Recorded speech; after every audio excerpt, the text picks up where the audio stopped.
Alright, I'm going to go over today's trade. Finished with 16 points, and I kind of wanted to show everyone a couple things that I'm really learning. The first thing is, again, context is very, very important. So if you look at the open here, we'll see a very crappy looking bull trend. There's strong bull bars, you got bars closing on their highs, but you have to look at the overnight trend. And the overnight trend was a big sell-off. And this area I have marked here is the 50% pullback. I don't follow Fibonacci numbers. The only one that I follow, which is not even a Fibonacci number, is a 50% pullback. Because the market wants to come back and test and see, okay, was this the real deal? Or was it kind of a fake out? So we opened up down here. The overnight low was somewhere down here, I think. So it's important to understand where the market is trying to go if it's going in that direction. And if you have a reversal is going to happen at a very important level of support and resistance. So today's level is the 50% pullback of Friday before close to last night into the early hours. So here we go. The thing I've also been doing, and I'm going to make another video of this, is looking at line charts, because sometimes it's hard to depict a wedge, because you could say 1, 2, 3, you could say 1, pullback 2, pullback 3, double top. Sometimes it helps to just go to a line chart, but I'm going to make a separate video about that. So I want to talk about this trade. We do have a wedge here at the 50% pullback, and as this bar was forming, I was telling myself, okay, if it closes below this 50% pullback, I'm definitely going in. But even if I get some type of bear body, it's still worth the risk to me to go in. Hang on, buddy. We'll fix it here in a second. Hang on. So, as you can see, we have this bearish doji here, but it does have a bear body. We're at a wedge. It was a little concerning right here because it's so close to the EMA, it's going to want to test the EMA.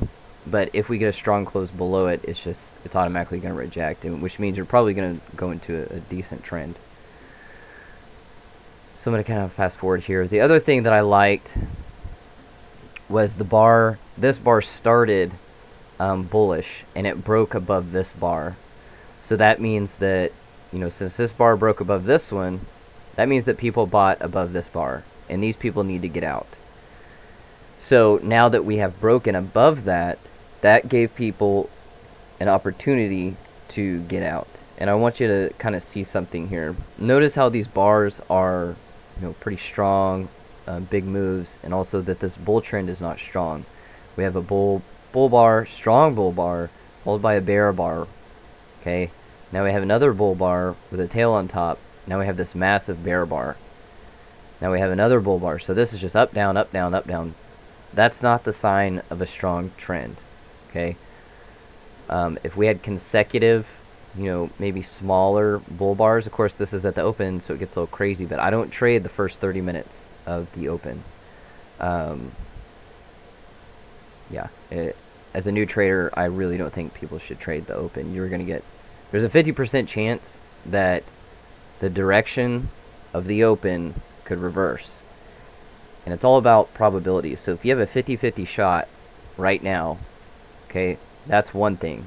But now you have a wedge, which is a whole nother probability. Because if you have a wedge, top or bottom, and then you get a bar in the other direction, you have about a 40% chance of getting a swing trade. But if you factor that in, that we're at a 50 chance of reversal, that could push it into maybe, 60% chance. And then typically what you want to do is wait for 2 bars closing on their lows in your direction, which is called like an L2 or H2. So here we go. So we get in this trade, and I want you to see, look how much the volume starts spiking here, because the market knows that this is a pivotal point. The computers are fighting each other. They clearly see the wedge.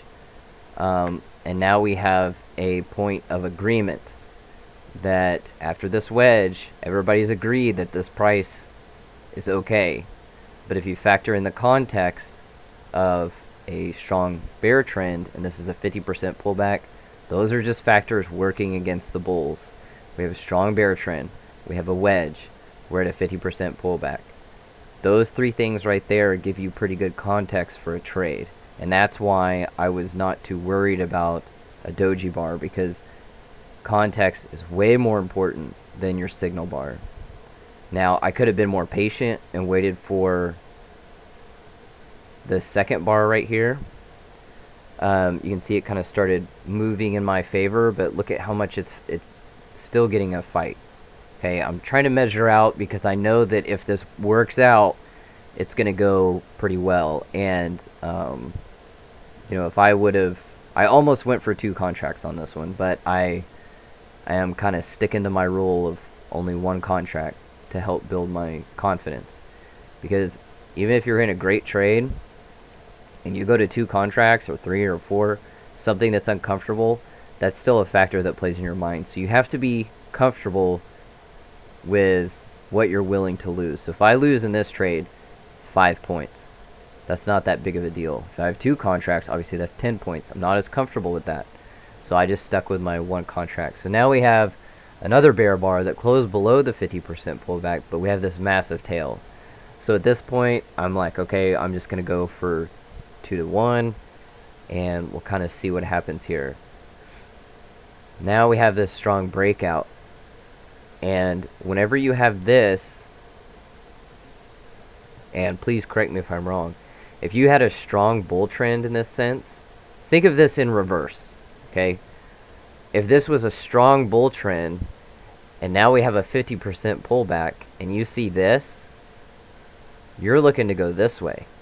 But we don't have a strong bull trend. We actually have this strong bear trend that happened overnight. So this is our fake out right here. This is our 50% pullback test. Okay, and that's why, you just really have to keep in mind the context. So now that we have a, another strong bar that closes on its low, I think, right here. Now I'm looking for a measured move. A measured move based on the consecutive bars in that area. And notice something else. The bars are getting bigger. And now this one closed on its low. And again, if this was a strong bull trend and we had this, and the EMA is down here, it could be just a 50% pullback and then we're going this way. But because we have the context is a strong bear trend with a weak bull trend to the 50% pullback, that changes things. So now I'm looking for at least a measured move. So I changed my risk reward to, I think, 3 to 1. And I just kind of left it. I was helping with our kids this morning. They're out of school. So I'm kind of just going back and forth to the computer, to be honest. And sometimes that helps me. It helps to just kind of sit and forget. I'll come back, when a bar closes and kind of see what happens. So the bars are continuing to form. And then also something that Al Brooks talks about. As these bars continue, so let's say we get another bear bar, your measured move now changes from here to here. And every consecutive bull bar you get increases your measured move target. So that's measured move from here to here. But now we got this bar, so really it should be from here to here to here to here. So we're going to keep going here. And this bar gave me a little bit of worry, because you'll notice it came down to my original measure move. And look at this rejection we get. But I am reading this trading psychology book, and you have to understand something. The markets are made to freak people out, basically like a fake out, and get in your emotions. So if you were only focused on this right here, this could freak you out as a reversal. Really, if this was a strong bull trend and you saw this, because this is pretty climactic, that's almost worth, that's a reasonable trade. You could say we're in a trading range. We have this parabolic wedge, and now we have a strong reversal bar closing on its high. You could put a buy right there and hope that we get back up here. But it's made to freak people out. So as you can see, it did affect me because I moved to break even. But I know that based on this right here, we should at least get a measure move to my 3 to 1, if not farther. And actually, it went significantly farther. So now we have, if you wanted to play it safe, you could have moved your stop one tick above this bar, which it wouldn't have even mattered in this case, because now we have a double top. This is like the I was very happy with this right here. This close. So now we have a double top and a strong bear bar closing kind of near its low, but we're so close to the open, the market wants to test it, and I'm getting out before the open. So it turns back down, and once it breaks below that bar, boom, it's done. So that was 16 points, 16 point and 3/4, I think. So those are just some thoughts. Again, I'm a new trader, but I hope that kind of helps some people out.